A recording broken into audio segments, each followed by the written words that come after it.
Well, good morning, everyone, and welcome to the California-Nevada Chat, July 15th, 2022.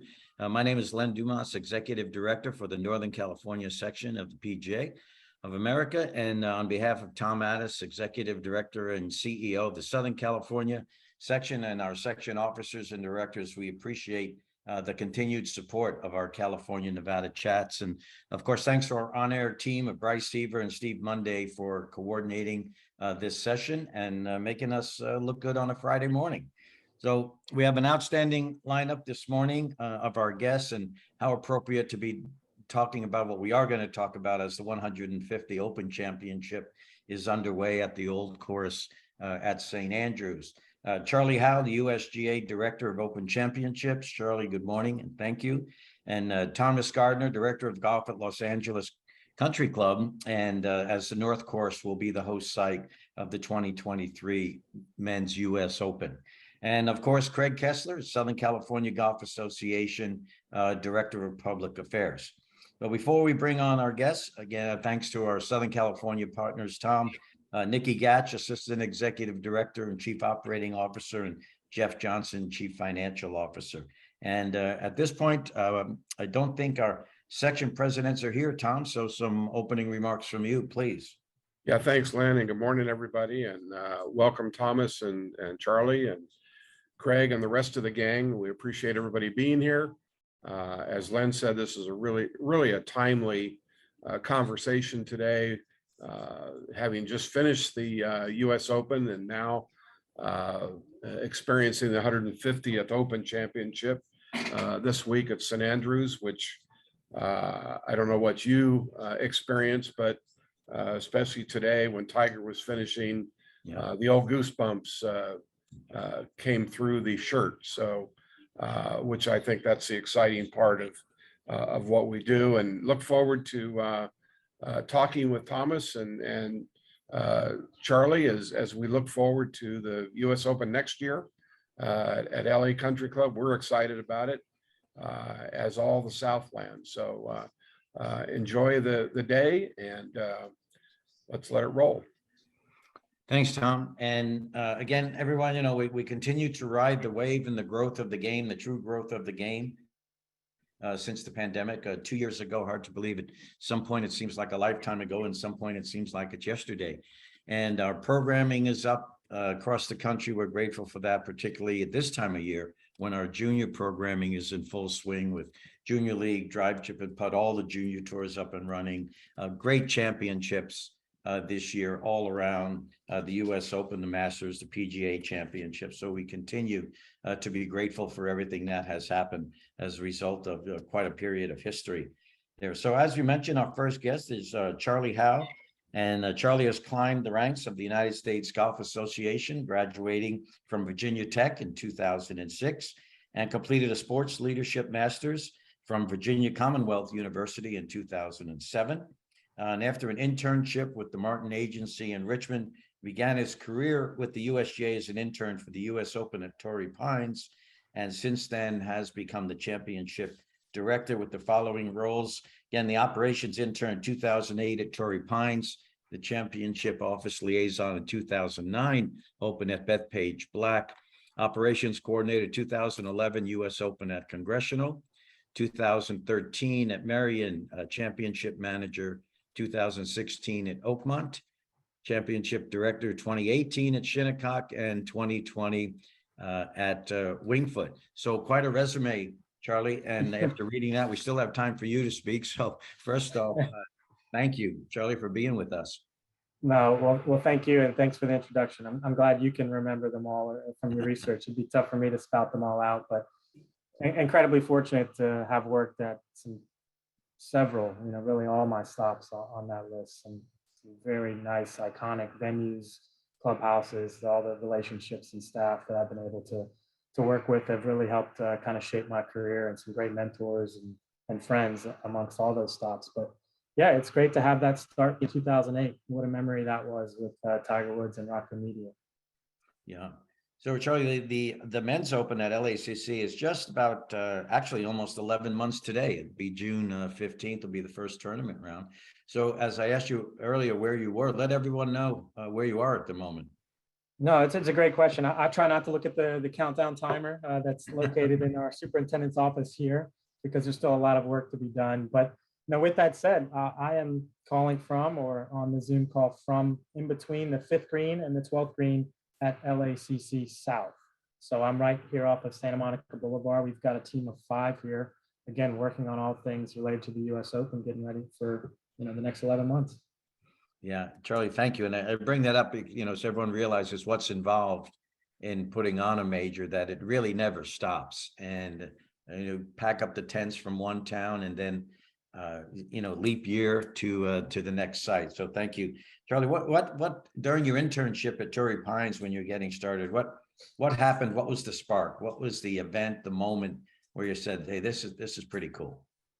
Well, I think it's a great question, Len, and something I speak to often in presentations such as this, or if I'm speaking to some graduate students looking to get into the golf career. But I didn't grow up necessarily with a golf background. I played soccer for Union Tech and played baseball and basketball growing up, and just really didn't grow up around a golf course. My father would play on vacation. Grandfather played more frequently, so got to at least know the sport. And then growing up in Richmond, Virginia, we didn't have professional sports teams, so I always gravitated towards just really high caliber athletes. And Tiger Woods, growing up in where I was at the time, and just being able to see how dominant he was in the sport, I appreciated, much like all the other athletes that I was watching in the other professional sports. So knew enough about golf. I would count myself a huge sports fan, but never had been to a golf tournament ever before the 2008 US Open. And I'll include a member guest at a local club. I'd never been to a golf tournament until this role. And again, it's more of a management of our vendors and the site build that ultimately becomes the US Open. We do build and have to construct a small city, being it's a temporary venue and we're not there every single year. But that moment for me, just seeing what goes into a US Open, right? There's 156 players, sure, that we see that on a year up, and there's 18 holes. But all the relationships, the number of vendors that we work with to, again, build the site to allow our players to come and have some success or hopeful success getting around that golf course. But that was eye-opening to me. Just the, looking under the tent, so to speak, of how many moving parts there are within the US Open, whether it's corporate hospitality, whether it's volunteers, whether it's, USGA volunteers or golf course maintenance, and the number of volunteers that they bring in from all over the country. You look at the host site staff themselves, whether it's a general manager, the head golf professional on their team, and what they have to do, and just all the little interworking relationships that go into it. So that was a spark for me from just how amazing a career in major sports events was, but then what transpired on the golf course. So one of our more historic US Opens in all time happened to be my first. So it really cemented my passion for the game, and look to play as much as I can at the moment. We always laugh if you get into the golf industry. I hope you didn't do it to play more golf. Absolutely. George, so let's talk a little bit about site selection, the lineup that you've been at. Obviously, you're in the even years. That's why I mentioned that, the leapfrog nature of it. Site selection. And, next year we have the Women's Open, at Pebble Beach Golf Links. And then a month after, the Men's Open at LACC. Is that part of the planning? Did it just work out that way? And some other thoughts on site selection in general? Yeah, I mean, really, a lot of these agreements we're announcing, several years, prior to the championship actually taking place. And then next year's Women's Open is actually the week of 4th of July. So will happen after the US Open at LACC, which is, again, we organizationally need to continue to work on our calendar to hopefully, it works for NBC, our domestic rights holder, it works for our fans, but also our staff who, have to ultimately conduct these championships. 2022 was a difficult year from that manner, where we went from the Women's Open, the Men's Open, and the Senior Open really all back to back, and stretched probably our staff thin in many cases. So we're going to look at that, and that's going to kind of help shape the schedule in the future.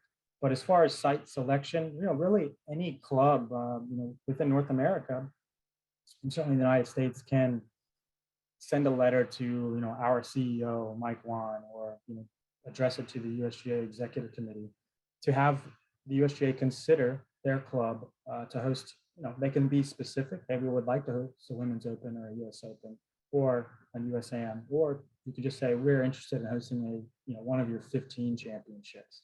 Obviously, just added the US Adaptive Open. Our inaugural one will take place next week at Pinehurst number 6. But that's where we'll receive that letter, and then we'll send teams like myself. There is a selection committee. We want to look at things of, certainly can the golf course first and foremost be a USGA championship test. We like our courses to play firm and fast, but again, we want to test the best players in the world and identify champions in each of our 15 championships. And then there's the outside the ropes, which is more or less what my role entails. And that's, how many hotel room beds are in the region? What's the parking and transportation look like? What kind of city, county, regional or support that we can get from a public safety perspective? Volunteer recruitment. Those are things that we need to make sure we look at. But then as corporate hospitality and the site itself, and what, at least specifically for a US Open, it's the 18 holes of the golf course, but then what's the kind of ancillary pieces of the property? Is there enough space for us to conduct our championship? So a lot of pieces at play and for us to review, but we're really excited about the lineup we have, certainly with the US Open and the US Women's Open, just taking our championship to the most iconic places in the country. Yeah, Charlie, talk a little bit about, as you said, there's community building, there's relationship building, and that's why, to a large extent, you're on property, so much longer, so much in advance, rather, of the tournament itself. That's just absolutely vital to get to know the community and make them feel that it's their event as much as it is our national championship. And I couldn't have said it better, Ken. I mean, the community and our stakeholders here are critically important to the success of the US Open. But we also understand that we are guests in this. We're a national organization, but in this 2 years, when we have staff here on site leading up to LACC, we're guests, and we want to make sure that we leave an impact on our championship host communities. So we're really looking at leaving a legacy, and whether that's benefiting junior golf programming or helping with water conservation and different things that our organization can help bring to bear to help impact the communities. Those are all things we consider. But you have in Southern California, the Los Angeles Sport and Entertainment Commission, the CEO, Catherine Schlossman, they've been wonderful to work with. Again, just that stakeholder that allows us to navigate the relationships as if we were part of the team versus us trying to kind of start from scratch and build those relationships from the beginning. Yeah, Charlie, and you mentioned being local. Explain a little bit about how you match calendars, maybe a little bit locally. I know that the US Open has a pretty definite slot that we all appreciate. But what does a community have to do to move things around? What do the other organizations, how do you coordinate with the other organizations as well? Yeah, that's a great point. I mean, certainly internal, we don't want to have all of our 15 championships, in Southern California. It'd be great for Southern California one year if we were able to pull that off. But again, just being we're a national organization, I want to make sure our reach and our impact and our brand is touching all places in the country. But look, you think about the PGA of America or certainly the Open Championship, kind of where they are in the schedule. I think from a major championship in golf from the men's side, really is a nice cadence now, with really starting, in April with the Masters, and then moving to the PGA the next month, and then June having our window, followed by the Open Championship. That's a really nice cadence for us right now. I think we're very happy with where we are on the men's side of things. As I mentioned, we are changing where the Women's Open's being played as far as in the calendar for next year. And I hope, and I think we have goals to try to get the Women's Open in a specific spot on the calendar. But whether it's the LPGA Tour or the PGA Tour on our end, we're always looking at balancing the calendar. And our organizations, I would say that the pandemic even heightened the strength of the relationships within the golf landscape to where it's never been before. So there is not a kind of working in silos, our organizations. Everyone, certainly on a leadership level, are in touch and trying to put for the best program for the entire event. Yeah, it seems like our associations are all satisfied with that lineup now. So I think we all appreciate that. Is there anything locally that, again, knowing that your schedule is pretty well set, when you come to a place like Los Angeles that has myriads of activities and the population base that it does, whether it's the Dodgers or whatever it might be, in June, do you, how deeply do you get into that? Well, fairly. I mean, we certainly will be rooting for the Los Angeles Kings and the Lakers or the Clippers to do well next year, and root them right to the playoffs. There could be some overlap, even with the Dodgers. So, there's some discussions. I don't think we feel that wishing the Dodgers was out of town that week is a good thing for us. We love the energy that certainly the other sports professional teams provide surrounding the US Open. I recall in 2016 at Oakmont, the Pittsburgh Penguins had won the Stanley Cup, and we brought Sidney Crosby and several members of his team over with the Stanley Cup to the championship. And it happened to fall when we had a rain delay, and they went up in the locker room, and our players loved interacting with Sydney and getting to see the Stanley Cup. So we'll root for that to happen next year. I think it'll be fun.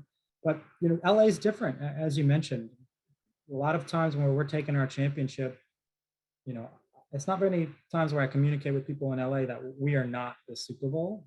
So it's a major championship and it's a big deal and we have a large impact, but it's not, certainly the dollars that a Super Bowl brings in. If there's any other event, in the country or globally that does that to an immediate community. But it is certainly a big deal for what we bring to the table. But LA, like you said, we have competition as far as people's, what they can and can't do to entertain themselves during any given week of the year, let alone, next June. Yeah, thanks. Interesting. Appreciate that. Len? Thank you, Tom. Charlie, it's been just a little over a year now since Mike has become CEO, and having heard him talk over the years, I don't think there's anybody more dynamic, a speaker, or passionate about something. So have you had a chance to interact with him and just catch that energy? Because holy mackerel, just don't know how he does it. We're very fortunate to that internally. We have the same conversations amongst staff, just the energy he brings. It's certainly refreshing. What may have been, some town halls or bringing staff together in the past, just kind of a new way to come about and communicating with staff, the transparency with staff about what's going on, what our future holds, what his goals are, really is something that, we're excited about internally. And then externally, just hearing from people that used to work for the LPGA Tour or just other friends that I know in the industry, speak incredibly, fond of him and his leadership. And, like I said, the USGA is in great hands with Mike Wan, and meeting him personally, several times over the past year, more so probably at Brookline this year when I spent 2 to 3 weeks helping our team, just to really see his kind of quote unquote first US Open at the helm. Hearing him get on the broadcast and work with our executive committee to hand out the US Open trophy to Matt Fitzpatrick, really brings just a different energy to it, and one that I think is timely for where we are in the golf world right now. Charlie, over the past 2 years, particularly the past 18 months, COVID was the topic. That was pretty much it. So as we're scheduling now and looking ahead, as you talked with the municipalities and the cities and the communities, are there still some COVID discussions about, or some best practices? Really, we never had gone through that before, so we didn't know what the practices were, but we do now. That's right. Are there some now that have sustained? Certainly from, I think, just how we look at some of the interactions amongst, our fans and just some of our facilities and cleanliness. I think there's a lot of things that are great pieces to here to stay, and we'll continue to monitor, obviously with the city of LA and any mask mandates. It's still, obviously around us and a part of our lives, sadly. But to your point, we didn't have a playbook prior to 2020. And we certainly, we hopefully never have to reference it again, but we do have one in place. And that is one that, again, I'll just reiterate, is a collective PGA Tour, PGA of America, DP Tour, all groups together, really making sure that we share best practices amongst golf, but how many conversations I have with the NFL or NASCAR or Major League Baseball, other officials, the sports industry in general is more sharing those practices that it's whether it's our players, our stakeholders, our fans, that we're providing and continuing to provide a safe venue for people to enjoy, our championships. Joey, that's for sure. You mentioned it, Tom mentioned it, that, part of the magic of getting through COVID was really, we did it together. That's right. As the organizations. And quite frankly, this is just a feeling, right? If something like that wasn't going to bring us together, then we just weren't going to get together. But so we're grateful for that. Charlie, how far out is the schedule at this point? You've got the venues booked for what period of time? Wow, that would be putting me on the spot to reel off every US Open venue. But I know our latest is 2051 at Oakland Hills, if you can think about it from that perspective. 2050, returning for the 100-year anniversary of Ben Hogan winning at Marion in 1950. But for us, we're really focused on 23. We have some teams working on Pinehurst next year, number 2. In 2024, we've got a team probably going to transition to Oakmont here shortly for the 25 US Open. 26, we're back at Shinnecock. 27, back at Pebble Beach with the US Open. 28, we still have unannounced, and I think there's a date in the early 2030s that we still, don't have announced, but it's starting to take shape, and we're just so proud and the relationships that we have with the clubs that I just named to be taking our championship there on a more frequent basis. And I think that's what the Masters has to an advantage. People can never step foot on Augusta National, and they know which way the putt's going to break. I think hopefully we adding a little bit of that knowledge to our fan base as we continue to take our championship to our anchor sites and other sites more frequently. Well, you scared me when you said 2051, Charlie, because that's a big number. That's a big number. That's a big number. Charlie, I can't thank you enough. And just from a personal viewpoint, I always ask about that moment because mine was in the golf industry. And I bring it up because it's entirely appropriate. 1974 at Winged Foot, the massacre. I went, I turned 18. I drove my Volkswagen Beetle to Winged Foot, observed the tournament and watched everybody get beat up. And I think it was Frank Beard that might have said the tees were great, the greens were great. It was the Chinese fire drill between the two that drove everybody crazy. So we had those moments. And, I have fond memories of Winged Foot as well, and certainly do want to share to those on the call as well. This is a unique site for us in Los Angeles. It's our first U.S. Open here at LACC. It's only our second in the area, going back to 1948 at Riviera with Ben Hogan. And this is a site that won't allow us to maybe be as big of a Pinehurst or, from the Bethpage where we have 45,000 fans per day. It's going to be about half that number for us next year. And a way there's limited tickets, which will go on sale in the coming months, but we'll also recruit 3,500 volunteers. I mentioned them earlier, but on 20 different committees. So if it is something you're interested in the Southern California area to volunteer for the US Open, it's a great way to experience the championship.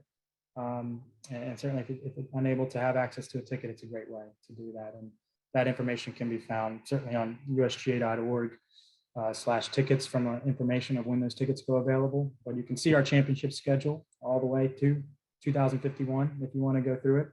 But we have a link next to the 2023 US Open on that schedule for volunteering as well. Charlie, thank you. Thank you for our relationship with the PGA of America and the USGA. Continued success with the Opens as we move along. They're just incredible tournaments. So thank you for spending your morning with us. Absolutely, anytime. Happy to do it. Thanks, Charlie. And Charlie, of course, you're welcome to stay. Yeah, I'd love to. Great. Ladies and gentlemen, next up is Thomas Gardner, Director of Golf at Los Angeles Country Club. And Thomas became a PGA member in 2011 and began his career at Bel Air in 2006 and moved to LACC in 2015. So Thomas, good morning, welcome, and thanks for being with us. Good morning, Len. Thanks for having me. Happy to be here. Now, Thomas, as I looked, did some research, looks like you got there before, during the 2015 renovation to the South Course. Is that right? Somewhere in there? Yeah, that's correct. So I was started here in early 2014. And we've done a lot of work here at the club. We've done 2 phases of a clubhouse renovation in 2010, which I obviously wasn't here for. Gil Hance renovated the North Course, and then in 2015, Gil Hance came back and completely redesigned our South Course. So it's been a busy few years here at the club, but the facility has really taken shape, and it's just a wonderful spot in the heart of the city. With tremendous history too, Thomas, well over 100 years and hosting the Los Angeles Open for many years, way back when. So Thomas, what's happening now? Talking with Charlie, working with the membership, the board of directors and the community to prepare for next year's Men's Open. What does your day look like? So it is since since the final putt was holed at Brookline, it really has started to speed up the process. I mean, there's been years of planning before this, but things seem to have really sped up.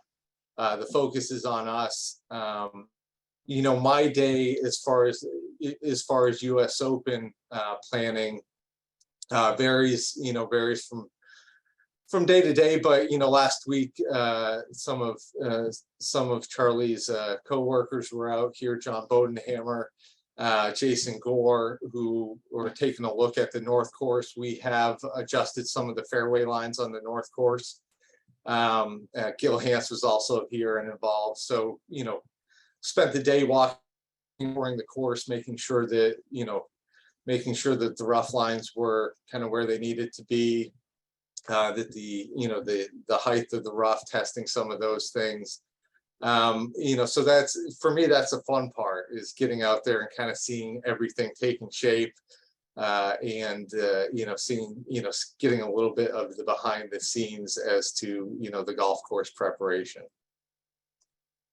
So Thomas, any discussion of a bunker here, or a move this there, or a tree down there, or a tree in there, or that type of thing? Yeah, I mean, there is that. I think we were fortunate that in 2017, when we hosted the Walker Cup, knowing that was coming, most of the course work was done while we had Gil and the construction team on property for the 2015 South Course renovation. So tees were built, bunkers were adjusted leading up to the Walker Cup, and using that as a test run, knowing that we had the 23 Open coming. So what's happened in the last 2 years has been, I would say, kind of minor adjustments. A tee box here, maybe a tree coming out there, but pretty, most of the work done in that 2015-16 time frame to get ready for the Walker Cup and then for the US Open. Hey, Thomas, this is Tom. I noticed you have your trademark bucket hat there behind you, and I halfway expected to see you wearing when we signed on, but at least it's there. Thanks. Hey, you had mentioned earlier in a conversation about going through media training and the like, which I think is really kind of cool and really good. What I'm going to put that in a category of maybe unexpected. What other unexpected things have occurred during the past couple of years, or at least that you're anticipating, maybe even anticipating coming up? Of course, they wouldn't be unexpected then, would they? But what unexpected things have you experienced? That's a great question, and I off the top of my head, I think that the media training was kind of a great example of something that when you get into the business, do you ever really think that that's going to be part of your purview? No. One of the one of the things that I was really excited about, and not necessarily, kind of figured I'd do it at some point in time, going back to Brookline last month, and that was the first U.S. Open I've ever attended, and obviously got the facility tours, a lot of behind the scenes. Spoke with my counterpart and other people at Brookline, at the country club, and just getting to poke your head kind of behind the curtains and see everything that goes on. And Charlie talked a lot about it earlier. It's just the infrastructure, the build out, you show up to an event as a spectator, and you watch the event, you take it all in, but to see how everything is built, to see everything behind the scenes, has been something that really kind of blew me away, and was unexpected. Even though I knew how big the event is and how grand it is, that was very unexpected. Yeah, it really is, when you see whether it's US Open or Pete Wright or whatever it might be, the infrastructure. This may be a little bit premature of a question, but having experienced what you've experienced so far and what you look forward to possibly, has it made you a better professional? Has it made you a better business person? Has it made you a better planner? All those kinds of things. How has that influenced your position? Yeah, I mean, all of the above. I mean, we're a busy club, so I feel like, even, in planning wise, I feel like I'm pretty comfortable there. We've had so many projects here at the club, and so many, with the Walker Cup and now the US Open. Every time I sit down to do a budget, I can never reference any past year, because there's always been something. But the US Open's really even pushed that to the forefront, where you start to look at the lead times involved, some of the member disruptions, the calendar planning, budgetary ramifications, and it pushes you to be a better business person. It pushes you to, think more critically about your operation, how it impacts you, how it's going to impact the membership, and what you can, potentially do to head some of that stuff off, and make, and make this experience as good as it can be for the membership. Because, yeah, I feel like that will be a lot of my role, is member interface, and we will have some disruption leading up to the Open, and probably some disruption after the Open, with as big of a build out as it is, and to be already planning on exactly what I'm doing a year from now, and what the courses are going to look like, and what tournaments we're going to be able to, club tournaments we're going to be able to have, and all the things associated with me. I think for sure going through this process is definitely made me a better professional. That's great insight. Thanks so much, Lynn. Of course. Thanks, Tom. Thomas, there is, when you mentioned Brookline, when the final putt fell, that little voice says, "Uh-oh, we're next." It used to be a future heights, future site host, but all of a sudden we're next. And that's quite a moment to realize. It seems like there's a lot of time, and then it really gets compressed when it's on the schedule as the next event. Yeah, I think we announced, I may get the date wrong, I think we announced in somewhere around 2015, maybe 14, late 14, that we announced that we were a future host site. And in 2014, 15, you go, oh, well, that's, that'll never come. And all of a sudden, you're the next up. And so, like I said, it's really, I think shifted the focus, not only internally amongst the club and the staff, but, membership. I mean, it's all anyone's talking about right now, which is great. I don't think there's a busier architect at the moment than Gil Hands. Obviously he's working at Lake Merced up here in the Bay Area, PGA of America in Frisco, the work he's done there and all around the world. Holy mackerel. So Thomas, we're able to, spend time with him and walk around because they see the world differently. They see the world very differently sometimes. Yeah, very, very impressive, Gil is. I've been fortunate enough to get to know him over the last 8+ years that I've been here, in his involvement, with both,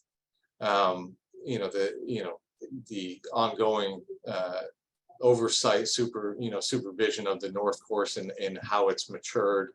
And then when he came back in 2015 and did the South Course and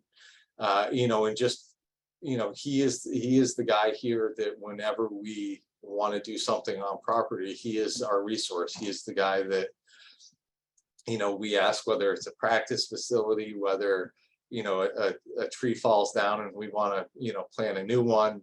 And being able to spend some time and just see how creative and see how he sees things. And you just walk away and go like, I know why I'm not a golf course architect, because that's not even close to, what I was thinking about. It's really brilliant. He's really brilliant. And I feel very fortunate to spend some time and kind of look at the world through his lens a little bit. Thomas, what was your moment? Obviously starting at Bel Air. I've been to amazing facilities in Southern California. And what was your moment that said, you know what, I think the golf industry, the golf profession is for me? I always have had a passion for the game. In a much earlier time, entertained ideas of trying to play, and that was fortunately quickly came to an end but loved the game, wanted to be around the business, want to be around it, and started my career actually at a club in Massachusetts, Edgartown Golf Club on the island of Martha's Vineyard. Went down to Florida in the winters and then eventually out to Palm Springs to LA. And so really feel fortunate to be in this business, that I've gotten to see so much of the country. I've met so many good people, both who I've worked with and and the memberships. So I don't know if there was a specific moment, but always been a passion of mine, and really, like I said, I can't feel so fortunate to be a part of it. Well, Thomas, thank you. Thank you for everything that you do for us and for being part of us this morning. Good luck. The next 11 months are probably going to seem like they're about 2 weeks away, and it's going to be championship time. So thank you so much, Thomas, for being with us. Well, I appreciate it, Len, Tom, and everyone else, and thanks for having me. Thanks, Thomas. Thanks, Charlie. Appreciate it. Okay, ladies and gentlemen, next up. Just one shameless plug, right? So again, we've got the Men's Open June 15 to 18 at Los Angeles Country Club next year. And then in July, about 3 weeks later, the Women's Open July 5 to 9 at Pebble Beach Golf Link. So be sure to be there. I'm sure we'll get them. We'll look forward to 2 amazing championships. And now Craig's been with us since the start of our California, Nevada chats, and the topics have changed tremendously over the year. At least the stress level has anyway. It's a little calmer. But Craig, we've recently had some success with legislation that started off as Assembly Bill 672. They tried to hide it and bring it back as 1910, but we saw it and were able to take some action against it. But now it doesn't end, as we know, particularly here in California. We have some water issues, not that those are unique to us by any means, but that's pretty much what's on the plate in front of us. So Craig, thank you once again for being here and some updates on all of that. Well, thank you, Len. Thanks, Tom. Thanks to both California sections. Always a pleasure. Thanks for having me back so many times over the last couple of years. And yes, I and many of us had hoped to have a little bit of a break after the travails of AB 672 and AB 1910. But I think we were all aware that while that was going on, it was not snowing or raining in California. So we should have known that the hammer would come down. And yes, I'm going to talk almost entirely about water today. But before I do, it's a funny way, old issues just keep coming back. I thought we had all hoped that I wouldn't be broaching the subject of COVID regulations, but the state's largest county, Los Angeles, with a little north of 10 million residents, looks like it's on track in about 2 weeks to go back to an indoor mask mandate, just indoors. Outdoor golf will be sacred from now till forever, I suppose. Don't worry about that. But that is going to affect clubhouses, golf shops, and so forth. Los Angeles County would be the second one that's gone back to that. About 6-7 weeks ago, Alameda County in the Bay Area did this. It only lasted 2 or 3 weeks because the other counties didn't follow suit. And quite honestly, the compliance wasn't that good in Alameda County.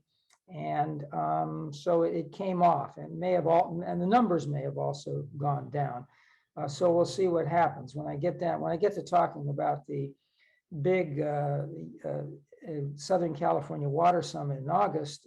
That is in San Bernardino County, not by much, but it is. So there's nothing to worry about in terms of any indoor mask mandates when we get to that. But I felt I had to bring that up because that's going to affect a lot of golf clubs, a lot of golf facilities, just as they thought it was safe to reschedule banquets and various other things. You can schedule them, but I think that chills some of the enthusiasm that many have.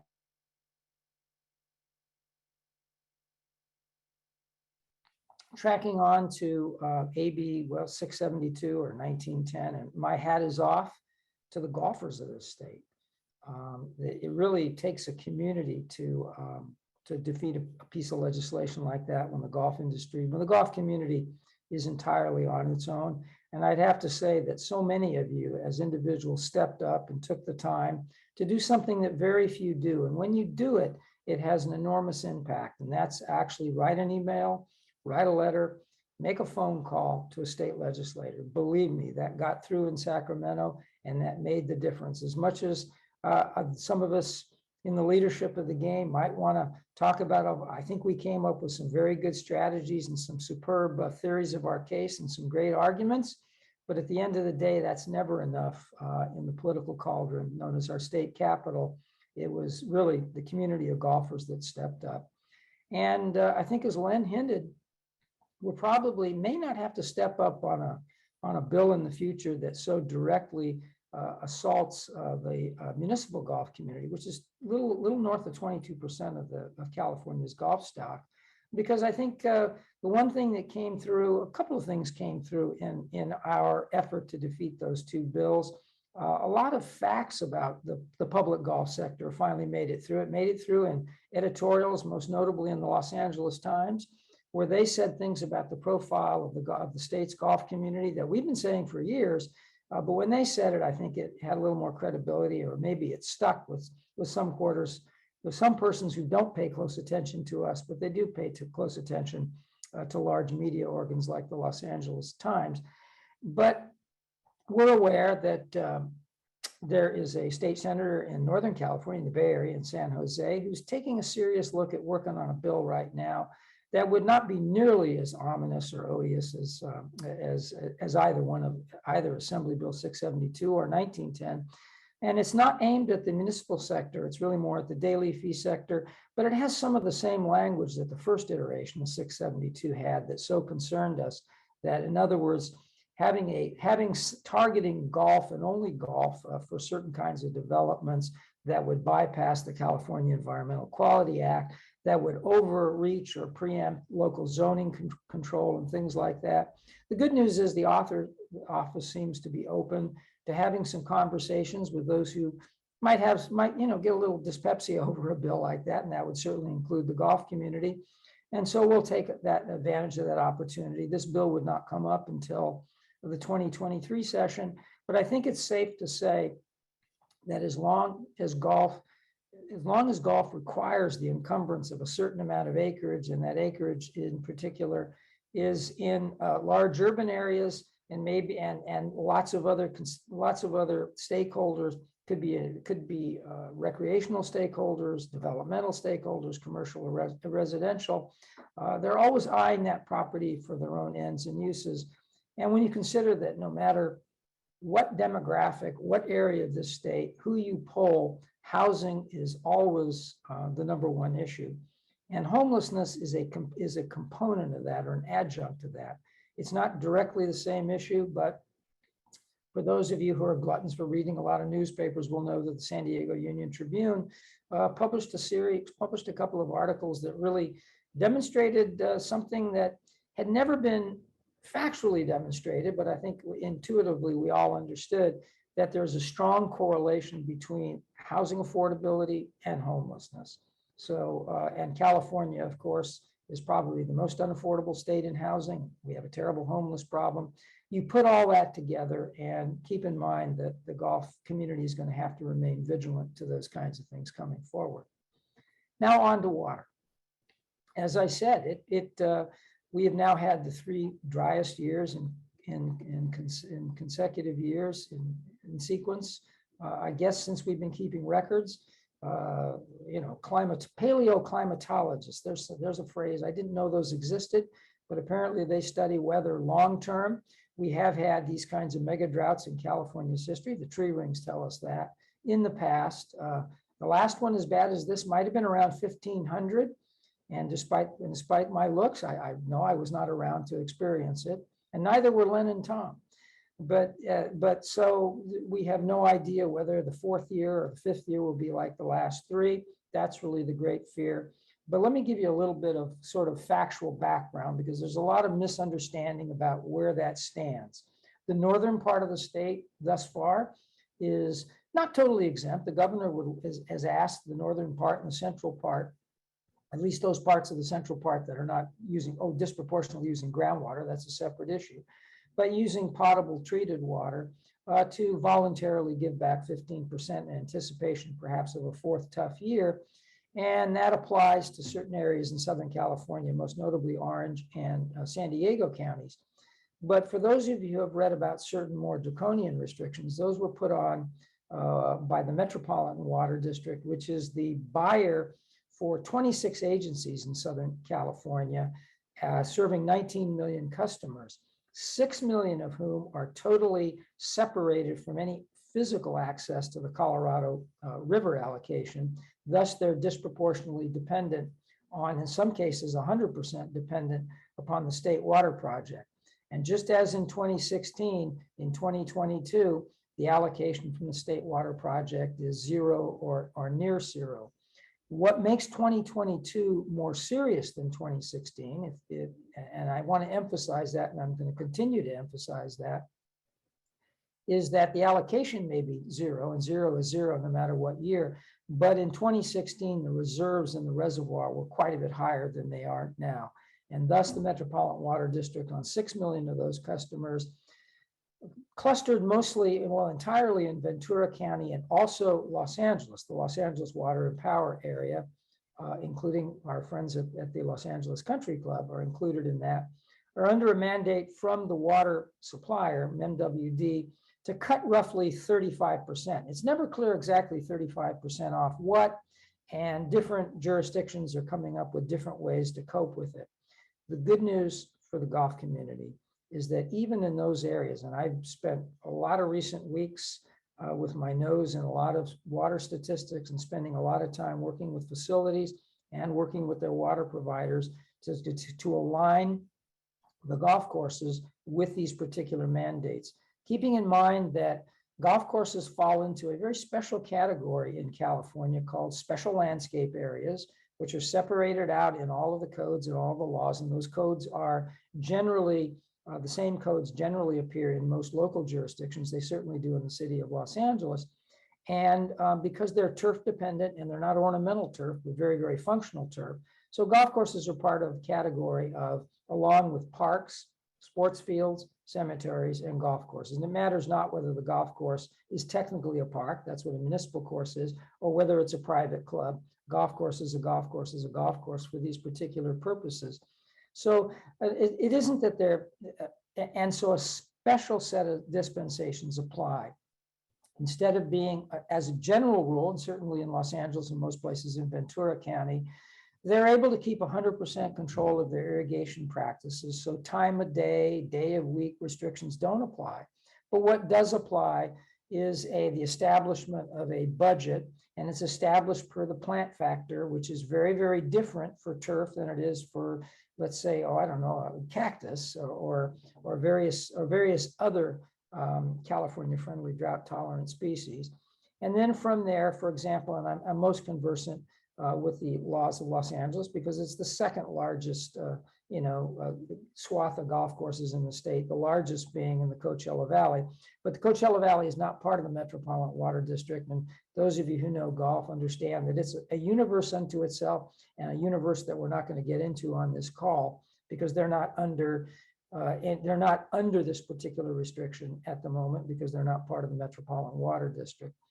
But again, those areas cut back that 30, so they're assigned a budget. They have to reduce in Los Angeles, the way the program works, it would be 35% from the assignment of a budget. The good news in going through all this, and it's been an eye-opener for me, a pleasant eye-opener, that having to go back and look at the water records from pre-2010, when a lot of these protocols were put in place, and when the golf community of its own volition and did itself great credit by stepping forward to get out in front of these kinds of dates with water agencies all over Southern California. We worked in things that we thought long-term would incentivize conservation and disincentivize the opposite. And pleasantly surprised to see, in looking at a lot of the numbers, that that even when you compare 2021, which is a bone dry year, to the rolling averages of 2005 to 2009 in so many of the LA and Ventura County areas, I was pleasantly shocked that so many water footprints are just that much lower. Some as high as 45%. So, which is pretty stunning, and that's good news, and that has been proven to be of enormous value to the golf community, and working very closely with these water districts for golf to align, because golf always wants to align with water conservation and be good corporate citizens. And because we have at least a 15-year track record that I know of, we've been very transparent and very honest about everything we do and very, very open. I think we've developed trust with those agencies and so forth, and that has put us in good stead. And they too understand that the policies that we put in long term, which shouldn't be jettisoned in a moment of panic like this, need to be continued. At the same time, and again, very good public policy, those golf facilities that really have reduced quite a bit in the last 12 years are probably going to find it very easy to cope with this moment. And those who haven't done as much will find it a little bit more difficult. But as I always preach to the media and to anyone who will listen, the golf community has been down this before, has understood long-term that its ticket to long-term sustainability in the state of California is continued reductions in its water use, and is pretty resilient. Virtually every facility, public, private, daily fee, whatever you want to call it, has all kinds of contingency plans to deal with level 3 drought declarations, level 4. We know where levels 5 and 6 put us, and that's pretty extreme drought. And that's going to be a little bit more difficult, but that's going to be difficult across the board. And golf is not immune from sharing difficulty in moments like this. So I think we can feel pretty good about it. And now on to the final piece I want to share with you. I think all of you have, or if you haven't, you should soon shall be, receive an invitation to attend a large, what we're calling a water summit, August 18th at Los Serranos Golf Club in Chino Hills. It is being sort of underwritten primarily by the Southern California Golf Association and the United States Golf Association, but we have partners with the GCSA, the California Golf Course Owners, and the PGA section of Southern California. Thank you for your support in this. and most importantly, and the Metropolitan Water District, which is the purchaser and the one that designs these rules. And they're coming in and they're offering up their executive officer, their number 2 fellow, to open up our conference with really establishing the water situation definitively, factually, and so forth. And the close, and in between, a lot of some of the best minds in this country in terms of water conservation, many of them supplied by the USGA Green Section, others native in California, Justin Mandan, to just name one, Josh Eptig from San Luis Obispo County, who many of you may know, and to explain all the things that golf has done to achieve those numbers I talked about. 20, 30, 40, in some cases, 45% reductions in their water use in just the last 10 or 12 years.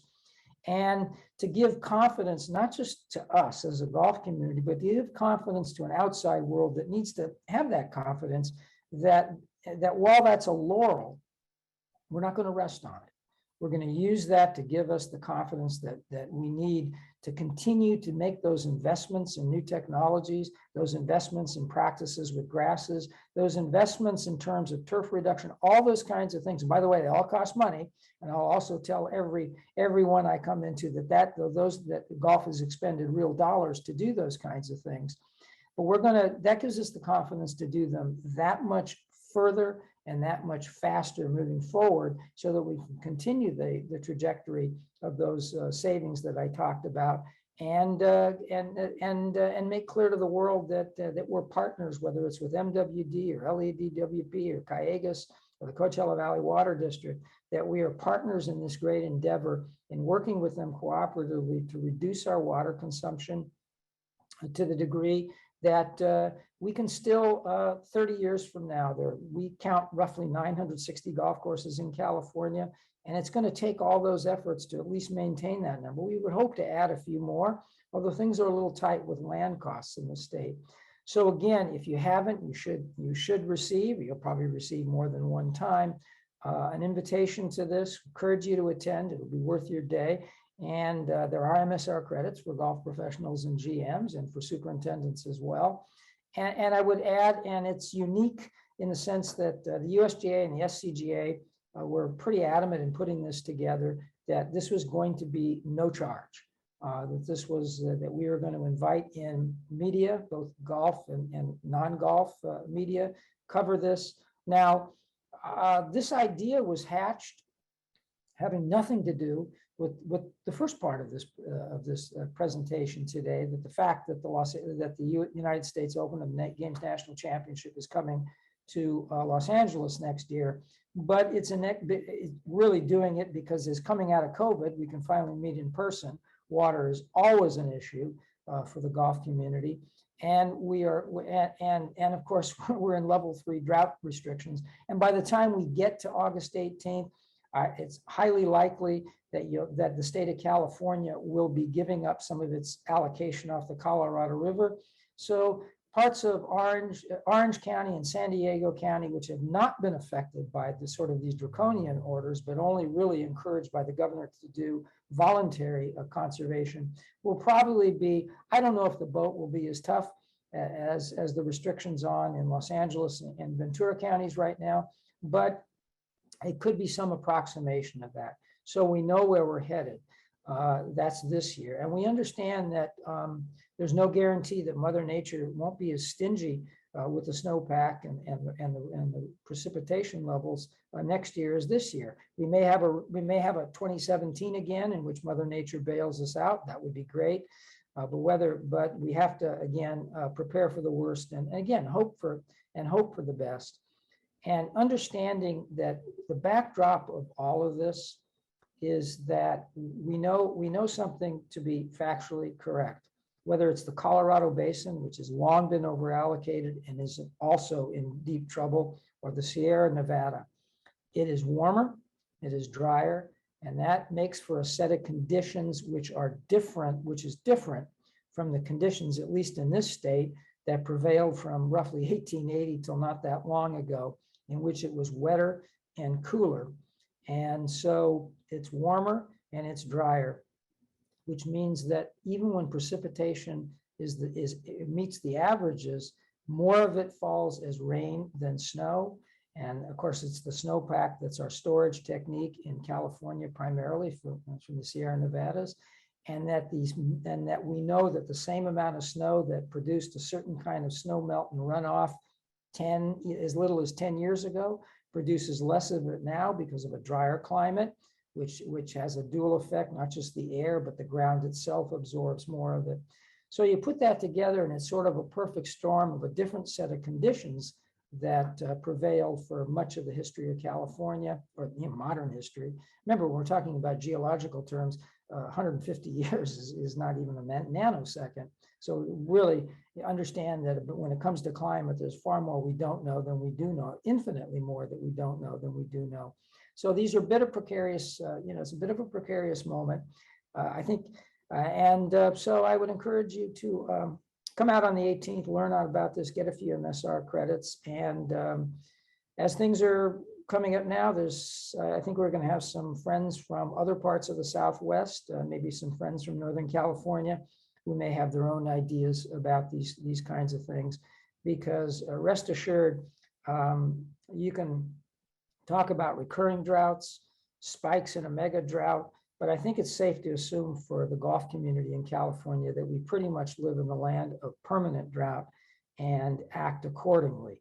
So with that, I don't know if there are any questions out there, or I hope I've shed in 20 minutes monologue here a little bit more light than heat on the situation. But if I didn't, I'm sure I'll hear from some of you. So Len, Tom, again, thanks for inviting me on. Always a pleasure. And let me throw it back to you. Thank you, Craig. And again, as we say it often, because we should, for the past 2 years, you've really, figuratively and literally helped us navigate some incredible landscapes. And thank you for coming to us all the time, explaining what to happen and what we need to do. So with that, ladies and gentlemen, probably time to start wrapping up Friday morning. Tom? Yeah, thanks, Len. Craig, thank you as usual. We're privileged to work with you really on a daily basis, and thanks for all you do. Thomas and Charlie, thank you for today. That was very interesting and very insightful, and we appreciate your time. A little bit of an update. Cameron Smith finished minus 13. Cam Young just birdied 18 to finish 11. And McElroy's on 13 and he's minus 10. So a little bit of a scoring update there. Thanks everybody, Bryce and Nikki, of course, Stephen Monday, Jeff, everybody here at the Southern Cal section. And on behalf of our president, Robin Shelton, who couldn't be with us today, thank you so much for spending this Friday morning with us. Len, thank you as usual. And we look forward to the next time we're with you, and that is, I believe, we're going to do August 12th. So keep your eyes open for those notices. Again, thanks everybody. Have a good weekend. Enjoy the Open. Thanks, Tom. Again, Charlie, thanks Thank for spending you. your time with Appreciate us. Thomas Take and care. Have a good everyone, weekend. Bryce, Stephen, for getting us on the air. As Tom mentioned, great lining up for the weekend. It's going to be a very exciting moving day tomorrow going into that final round. And enjoy the 150th Open Championship. Please be safe. Continued success, everyone, and we'll see you real soon.